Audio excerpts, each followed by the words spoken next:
find it kinda sad. The dreams in which I'm dying are the best I've ever had. Find it hard to tell you, find it hard to take. When people run in circles, it's a very, very mad world. You're listening to the Radio Creme Brulee interview series, and this is our interview with Laurie Majewski, the author of Mad World, an oral history of new wave artists and songs that defined the 1980s. Happy birthday, happy birthday. Hi Laurie, thank you so much for making it all the way here to where I am for this interview. That's okay. You're in the middle of everything. You're here in Times Square, center of the world, so it's pretty easy to get to. That's awesome. Well, I'm sure you and your co-author, Jonathan, have done plenty of interviews for this book. So, is Radio Creme Brulee one of the last entities to catch on? Not one of...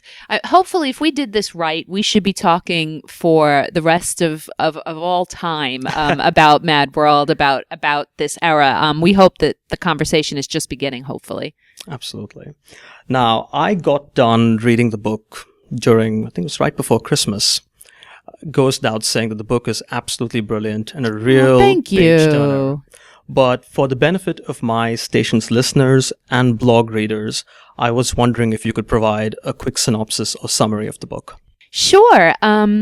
Well, Jonathan Bernstein and Jonathan and I are both longtime entertainment journalists and music heads, total music fans, but we love more than anything else the music of the late 70s and the early 80s, which we consider to be a completely iconoclastic time, a time of it's almost like the record companies were off duty because these artists, compared to today, they didn't have a template. They were welcome to do whatever they pleased. The crazy outfits, the makeup, the hair,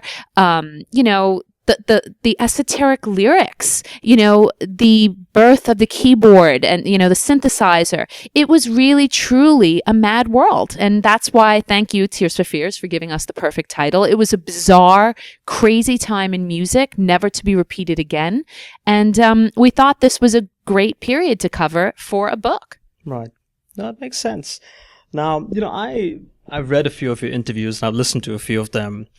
And in one of them, you mentioned that your desire to explore backstories around the songs that define this era stemmed from an interview you read. I believe it was with Gary Kemp from Spandau Ballet. Yes, that's where we met, Creme Brulee. That night that you asked a question of the band when I was co-hosting an interview with them at Doc, New York. They were showing their documentary. Yeah, Gary Kemp, one of the best loved and most well-spoken people from this era. We actually read a short interview with him, I believe it was with The Guardian, talking about True. And he mentioned a few things about the song, one of which was that it was written as a tribute to an unrequited love crush that he had on the Alter Images singer, Claire Grogan. And Claire is from Scotland, from Glasgow, the same town as my co-writer, Jonathan. Yeah.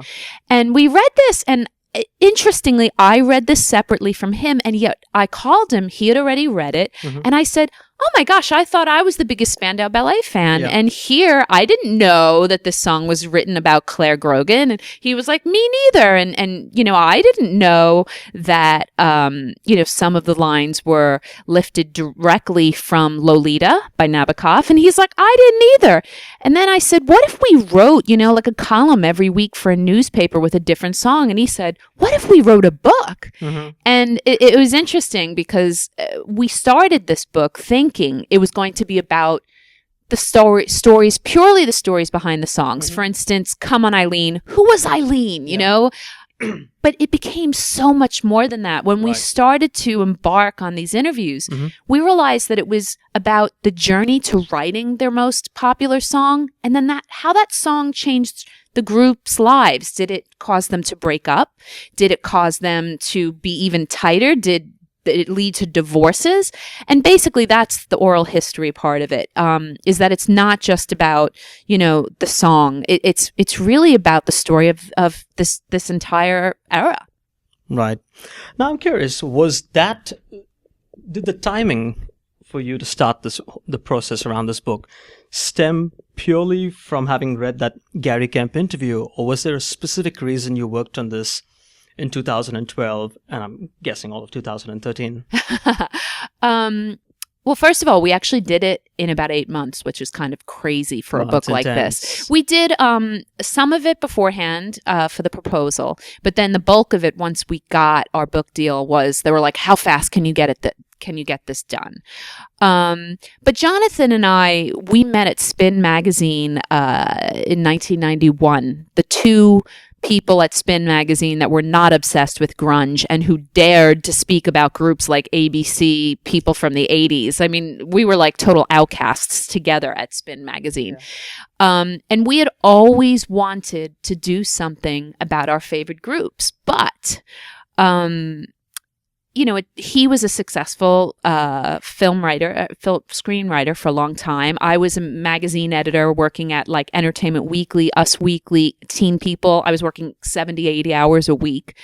So it took us a while to finally get to this point where we could do something together. But I'll tell you something which I haven't really mentioned in other interviews. It started out as an all 80s book. It did not just start out as a new wave book because we thought, there's an 80s thing happening. I don't know if you remember Rock of Ages, the film was coming out, which promptly stiffed at the box office. It was sucky. It did not do well. And I had already interviewed Sister Christian, Night Ranger, because I thought that would be one of the songs in the book. It was a big song in the movie. Right. And Jonathan and I said, wait a minute. First of all, Rock of Ages didn't even do that well in the theater. Second of all, why do we want to write, we don't want to just write about any songs. We want them to write about all the songs we love. And you know what the coolest thing is? People like you at Radio Creme Brulee, we found like-minded people who just love this new wave stuff. Yeah. And that's how we got to do it. Very interesting. Now, as I'd mentioned to you earlier, I'd heard of your book last summer from a friend of mine, and he's from the Bay Area, and then he mentioned that after reading your book, it inspired him to do a deep dive into the back catalog of the Simple Minds. Oh, yes. And he found that process of discovery process of Simple Minds incredibly exhilarating. So given that, what was the first thing you wanted people to do after reading your book?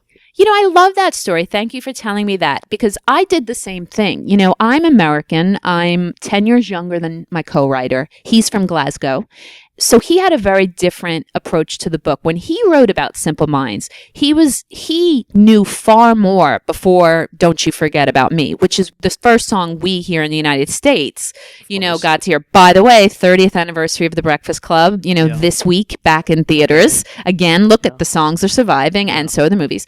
But anyway, Jonathan knew about the whole life history of Simple Minds leading up to that. So even though I know, some of their early stuff, when we worked on that chapter, I did just what your friend did, and I did a deep dive. And I was like, oh my God, they were so new wave. They were so cool. Wow.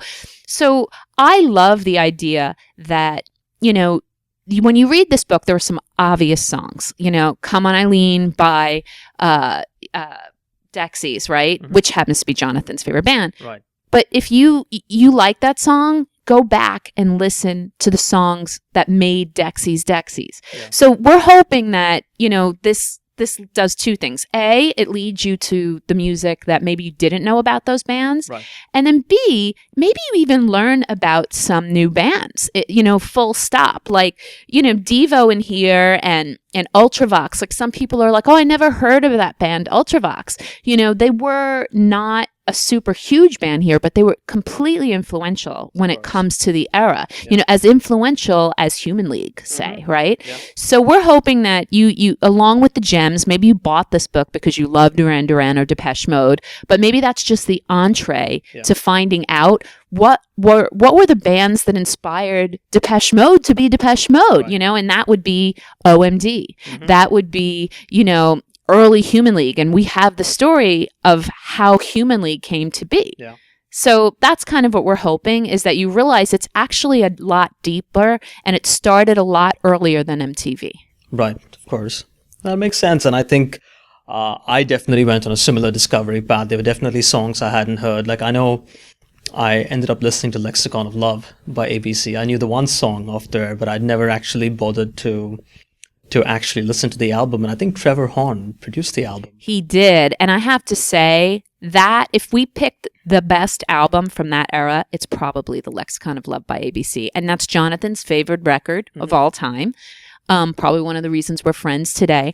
And if you listen to that record, I mean, it's a concept record. They sat down and they pulled out all the stops on that record. And, you know, when I talked to John Taylor from Duran Duran, he said, we were jealous of ABC because we thought when we heard that record, wow, that was the best record from the era. Right. And he said that to me a couple of years ago, right? So look at how that's lasted. I love that you got into that record. It was very, very good. Now, Laurie, we all love talking about music discovery. And every few months we hear of a new music discovery platform or a new music recommendation engine. And yet our music charts these days don't exactly reflect a widespread propensity towards discovery. It's fairly stale, it's more of the same, it's pretty homogeneous. And in my humble opinion, I believe, you know, that people, as much as they may say otherwise, they prefer human curation to algorithmic curation, I think. And I think people want to be given specific track recommendations by an actual person, by someone they think has taste. Yes. So given that, now if you had to name specific newer songs by these bands that you believe could be radio singles and could be hits, which would those be? So you have to pick your bands first. Oh, I can't do this. And then pick singles. Well, the way things are right this minute, I don't think that any of these are going to sit next to, you know, a Rihanna track or a Katy Perry track. I don't think so. But as I was saying before, I do listen to like Radio Woodstock and I listen to What You Do. I mean, you know, a big successful band, take that, right? This is a great example. They are a 90s act and they a couple of years ago had a number one, right? So it works a little differently over in the UK, whether you're, you know, Robbie Williams or take that, you know, with or without, like Gary Barlow. I feel like I mean, one of my favorite songs is it called Shame? That a Shame, the one that Gary Barlow and Robbie did. Yeah, that's the song. It's one of my favorite. I was just playing it the other day. It's incredible. Yeah. I think you can do that over here. Over there, I think over here it's a bit more difficult. However, I would love to put that list together for you, and then can I come back? Absolutely, we'll add that as part of the article component of the interview. Well, just I mean, you know what record I've been listening to a lot lately is the Beck record. Morning Phase. And, you know, okay, you could say he's not a new waver, but this record is quite new wave. In that it's very atmospheric. It reminds me of Duran Duran at their like at most atmospheric, their Secret October, which is a B-side. You know, like it's very beautiful. And I listen to it on the weekends and it is so stunningly gorgeous and I think so deserving of the best album of the year, by the way, Grammy. And not a lot of people had listened to it. So it's interesting. That was never on the radio, you know? That makes sense. But, you know, Laurie, you mentioned one thing. You said, you know, how the Take That thing worked in the UK, but something similar may not necessarily work in the US. Don't you think that is more a function of our gatekeepers as opposed to the music buying public? You know, it's the egg and what does that say? Chicken or the egg. The chicken or the egg, right? Because I'm not quite sure what it is anymore. Remember, the UK is much smaller. Much because it's smaller. They seem to share a lot. You know, whereas we're very diverse. You know, New York is very different from Kansas. Is very different from Oregon. Is very different. You know, in Miami, there's a lot more Latin music. Like. So there's that. There's also, you know, I watched that Shame video the other day with Robbie and Gary, and for those of you who have not seen this video, please go to YouTube and watch it right away. It's called Shame, and it is it's a take on, oh my gosh, what's that Jake Gyllenhaal movie? Brokeback Mountain, right? So it's a take. It's kind of, and it is so cheeky and so funny, and it has gay overtones. It does. Never would that go over in the U.S. We're far too conservative as a nation. We don't do the same sort of humor as they do in the U.K. Yeah. And I think those sort of things, they also have a very indie culture there that we have not really ever had. So I think there are these differences that lead to why we don't have, like why you can't turn on the radio and hear,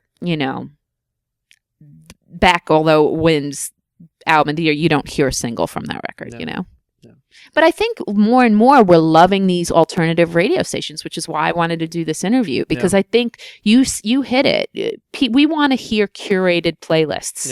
Yeah. I listen to this Woodstock radio and I'm like, oh, wow, I got to write that down. Who is that? That's fantastic, Yeah. No, it's interesting that you mentioned that, because I really believe, gatekeepers have a lot of power.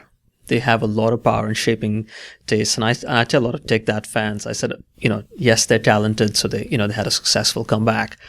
But if BBC Radio 1 hadn't picked them up when they reunited in 2006, I'm not sure they would have necessarily made the crossover to a younger generation. I think that that's a very, very key thing. You can have the best song, you can have the best album. Ultimately, if it never sees the light of day in terms of, getting people's, unless you have like a lot of share of voice in, amongst ears across the country, it becomes very, very hard, because I think having a mainstream promotional outlet push you, it gives you credibility beyond what you derive from your own work. You are right about that, but I want to say radio is different than it used to be. Okay, so the modern day Take That, which is One Direction, right? They've had a couple of hits. Yeah. I can name one or two of them, but I cannot name the lot of them. I can't name you a Justin Bieber song, right? So what I'm trying to make the point here is that if you don't want to listen to teen pop, you don't turn on the mainstream radio station. Yeah. You go right past it, right? Back in the day, with the songs in Mad World, your grandma knew it. Yeah. Your brother knew it. Even if your brother was not into new wave and he was into heavy metal, he could sing every line to a Tears for Fears song, or even like, something like a Paul Young doing the Hall & Oates with Every Time You Go Away. Yeah. Pop was much more, universal then. And it's still like that in the UK to a degree. Yeah. Okay. Here, we listen to what we want to listen to. So, for instance, when Duran Duran puts their new record out, the people who love them will get to hear it, and some other people as well. But, you're not going to hear it on a mainstream station. Same thing like we're very, very segregated, which is good and bad. When you listen to internet radio, you listen to your station. If you're into R&B, listen to this station. If you're into hip hop, you listen to this station. But back in the day, it was all on the same station. I love that. You know what I mean? I love that. And I think the reason our station, Radio Creme Brulee, sort of reflects that mix, it's more a reflection of what I grew up with. I moved overseas for many years. That's where the accent comes from. And there, our only exposure, our only avenue was MTV.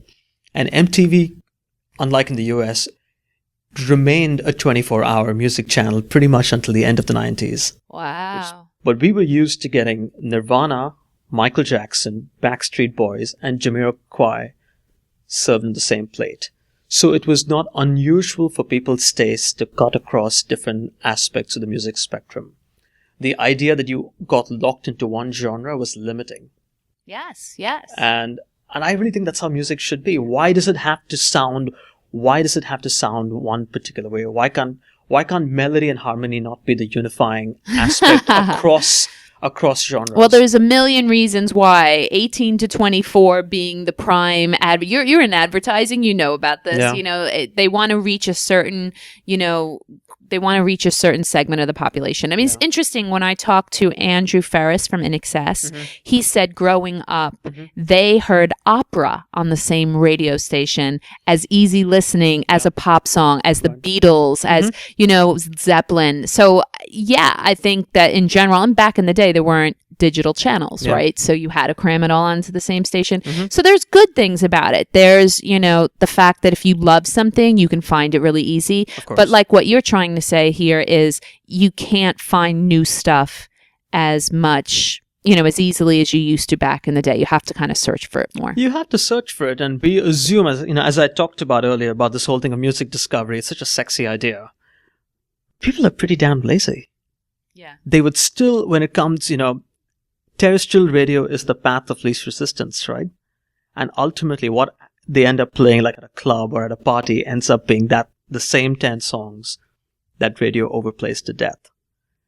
And I don't discover new music at parties these days. It's just, it's not. I know back in the day you totally did, right? Back in the day I did. And even when I was more of a regular in the nightclub circuit, I mean, I actually discovered stuff when I went out. And now it's just, I just feel like I find the same night of my life being played on repeat.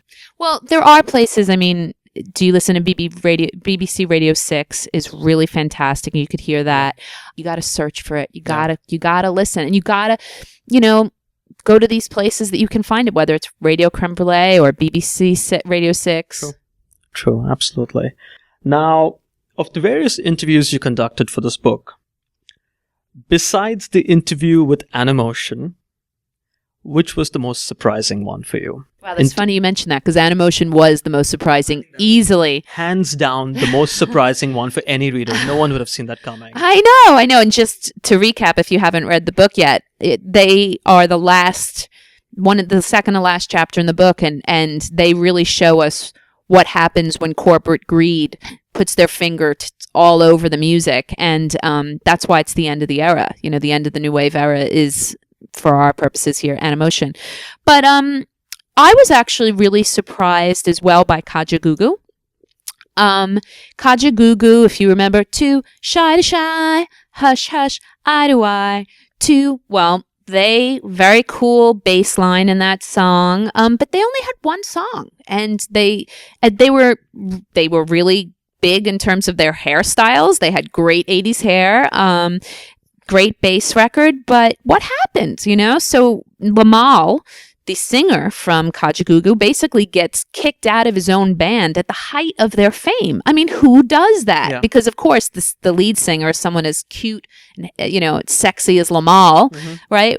If you throw your singer out, the focal point of the band is gone, right? Your fans are going to leave. They're going to be pissed. So we wanted to get to the bottom of it. What did he do that so enraged his own bandmates, And to hear Lamal tell it, they were jealous, and we got that story also from Bow Wow Wow. Annabelle Lewin, teenage singer, she felt she was kicked out of her own band at the height of their fame too. And, she said the same thing, they were jealous of lead singer getting all the attention.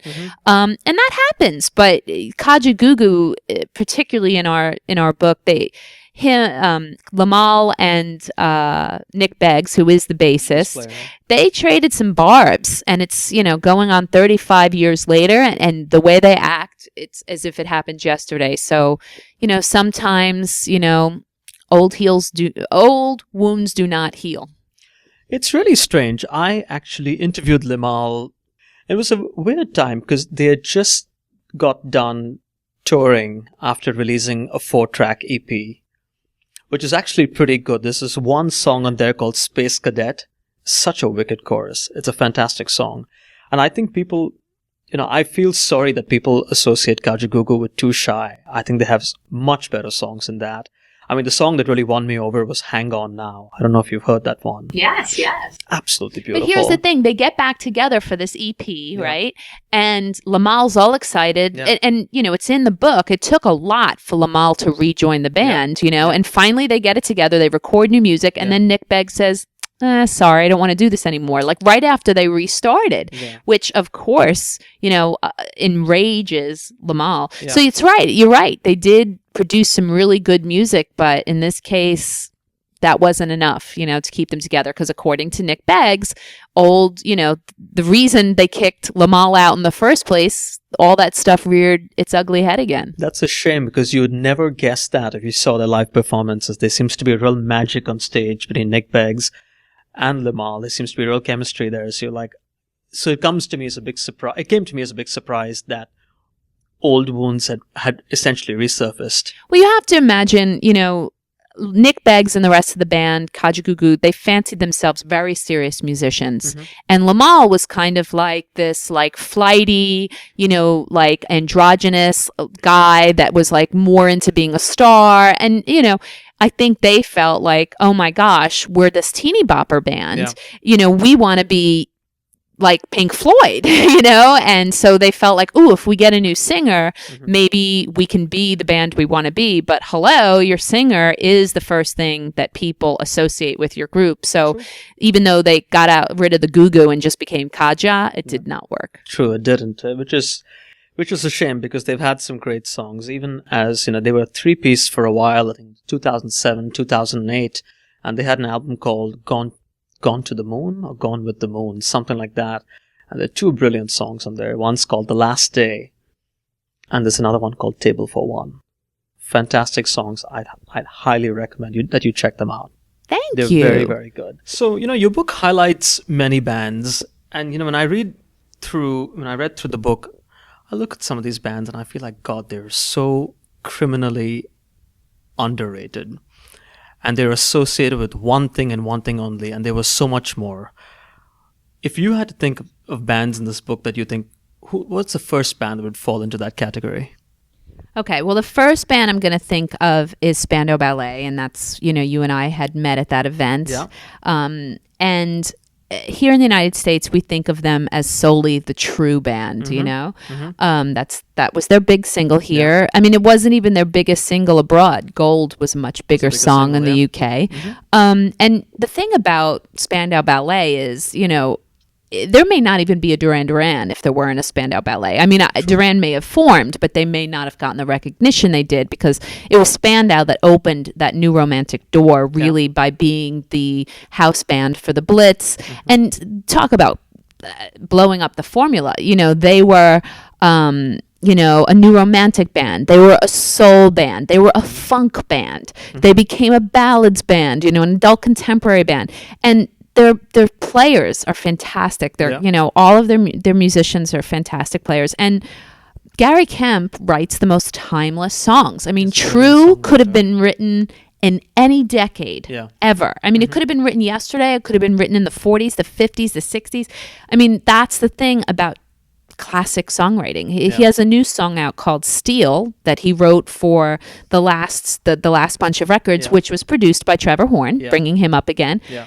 That song is classic. Steel, as far as I'm concerned, is the True of 2014. You got it. 2015. Yes, exactly. In fact, you asked before about, if I could have a playlist of songs that if I could give them to radio today, that would definitely be on it. That will be on it when I make it for you. It's interesting that you mentioned Steel. So my listeners voted for Steel. So it was the third most popular track in 2014 among my listeners. What? Oh my goodness. Can you tell me number 2 and number 1? Number 2, I think, was These Days by Take That. And number 1 was Days by Poets of the Fall. They're a Finnish rock band. Wow, yes, exactly. Oh, they love their Scandinavian. Speaking of Scandinavia, I have to give some props to Aha. Of course.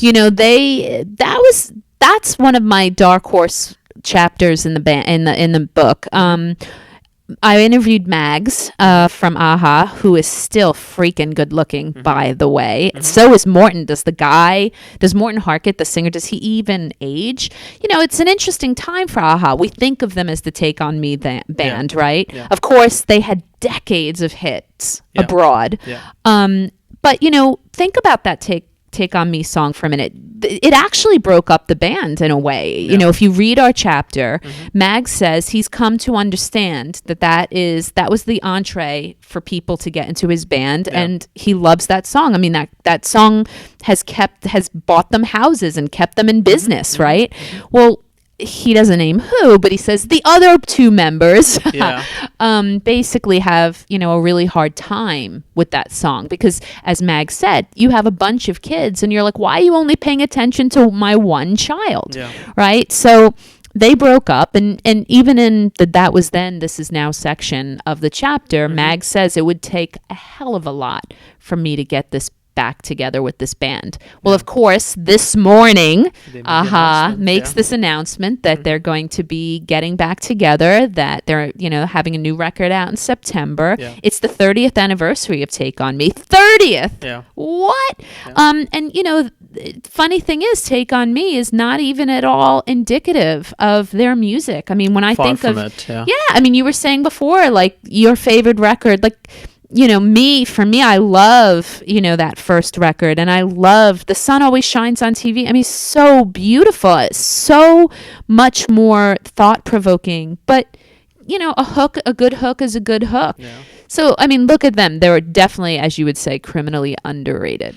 I find it very frustrating when people ask me questions like, whatever to Aha record besides Take On Me, because as I'd mentioned to you earlier, the song that really got me into the band was Summer Moved On. I think this was the first single from their album Minor Earth, Major Sky. Yes, fantastic record, by the way, from beginning to end. Fantastic record. And I discovered this, I think it was in 2000. I was traveling to India watching MTV. And I remember seeing Aha on there. I was like, oh God, what do these relics have to say for themselves? And I was like, oh my God, this is beautiful. And that 16-second thing where he holds that note for 16 seconds, it gives me goosebumps every time. Summer Moved On is hands down my favorite Aha song. So I just feel Aha is so much more than Take On Me. And I hope now their reunion forces people to reevaluate them as a band. I think it's an opportunity to force that. I think it will in certain segments, in certain circles. It won't. They're never going to be this huge band, like, in the United States again. Although, I mean, what was very cool last year at the Billboard Awards? Morton was there. Morton was pulled out on stage by Pitbull and Christina Aguilera because, of course, Feel This Moment is... The melody is Take On Me, right? And when you saw in the audience, like Selena Gomez is singing along, to every word of the chorus. So they do have somewhat of, they're known a bit here, but, even think about the This Is 40 movie. The joke in the movie is that she's listening to Aha, and Paul Rudd's character is like, if only she were listening to Pavement or something cool, like Cool and Indie. It's like putting down the pop music. Again, why did that song last 30 years? Why was it the hook of, a huge single by Pitbull and Christina Aguilera last year? Because it's a good song, period, right? I wanted to bring up, along these lines, a new record. We're talking about 80s artists with new records. My favorite album of last year was Majeski's Fragile. I don't believe I've heard that. Oh my God. If you like, and I think we have the same taste hearing you talk about Aha. This Fragile record by Majewski, it's my favorite thing he's ever done. Okay. It is so beautiful. He does a song with Moby on it called Dark, Dark Night.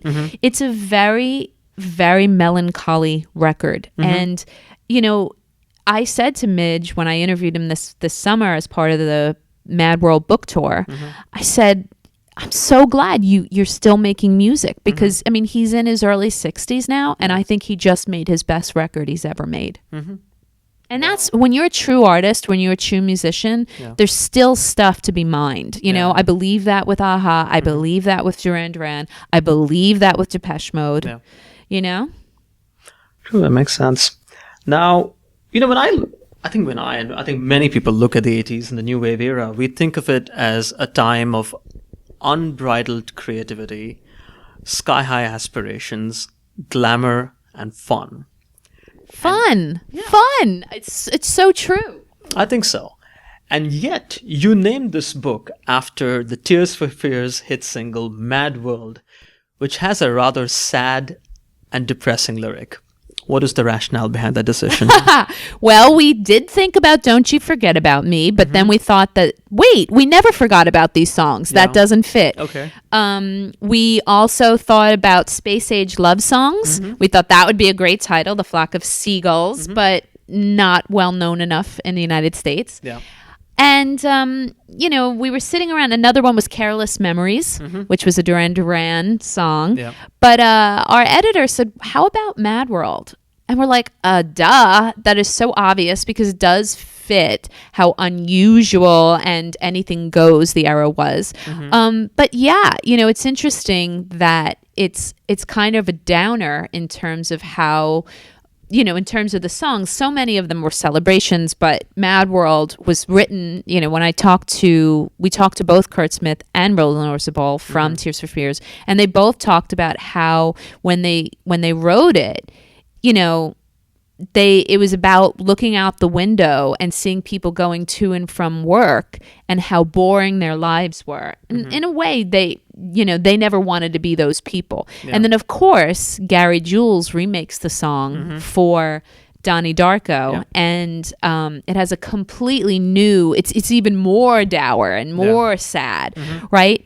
You know what's amazing? You should go onto Instagram and you do hashtag Mad World.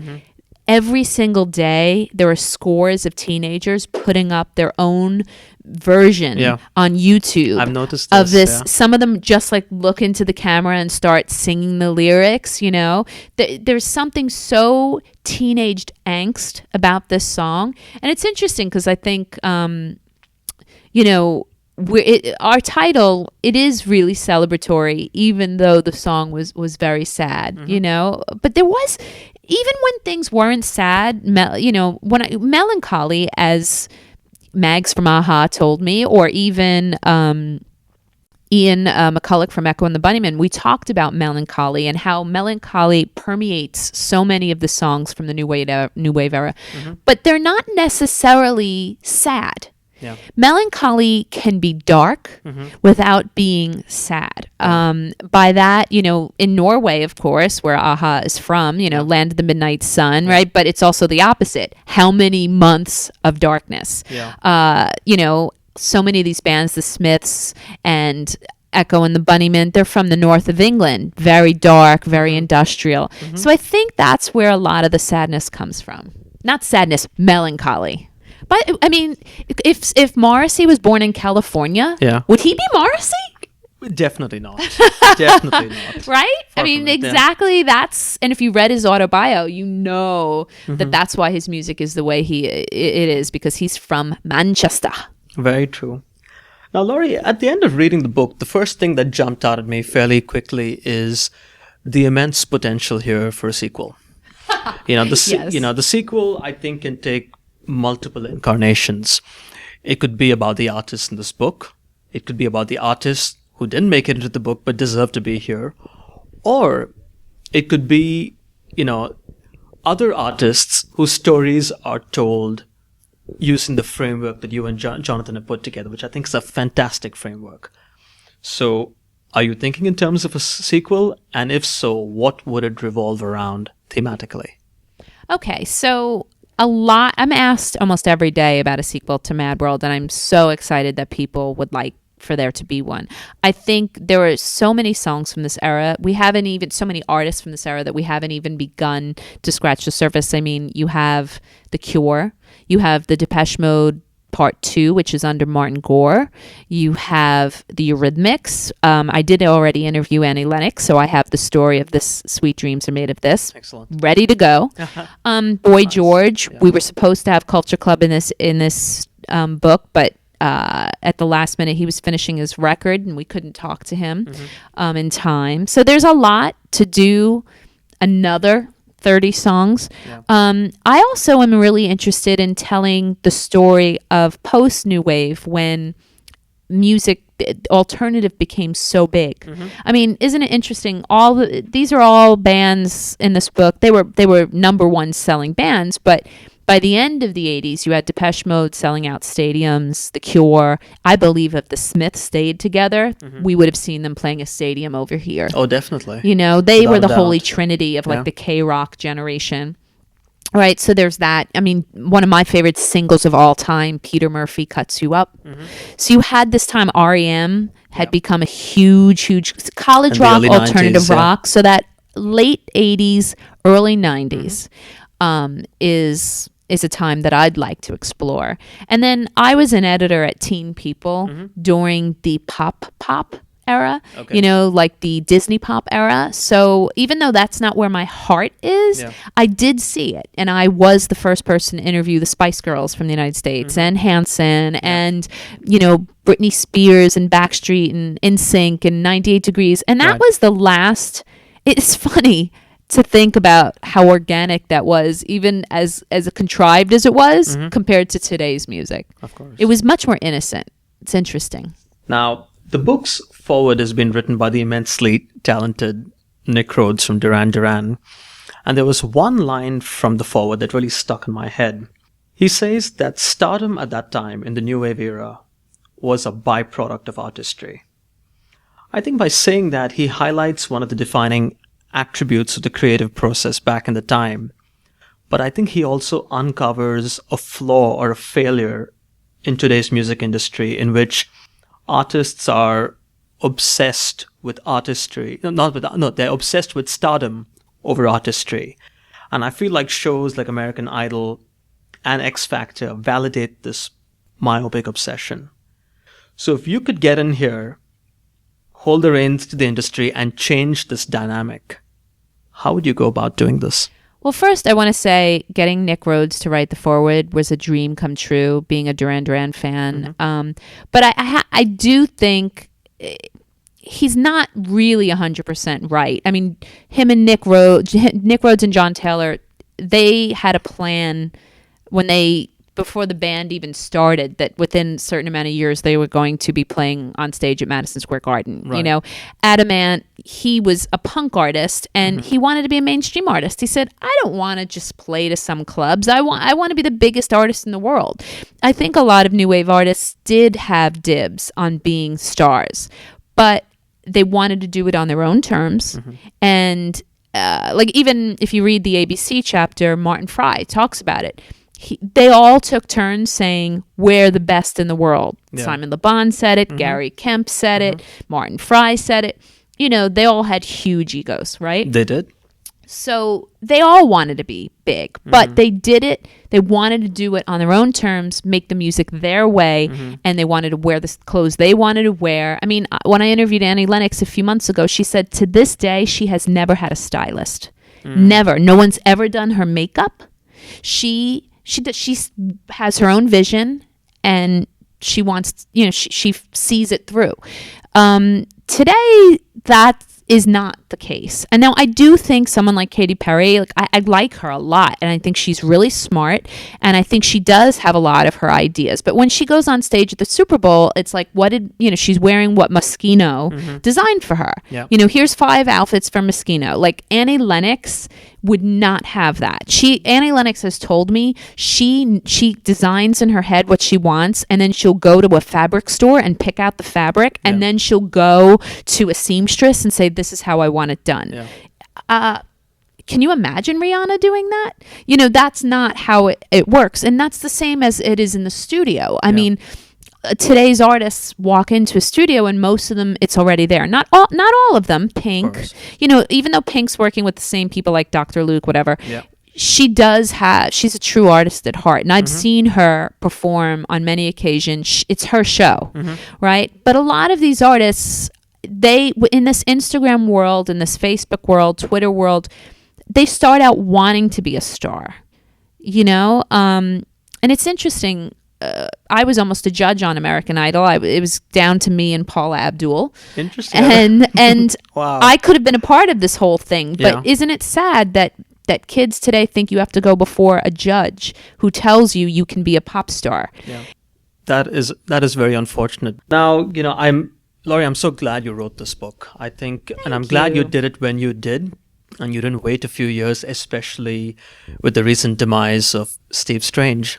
one of the key figures of this movement. Yeah, he was supposed to be in this book.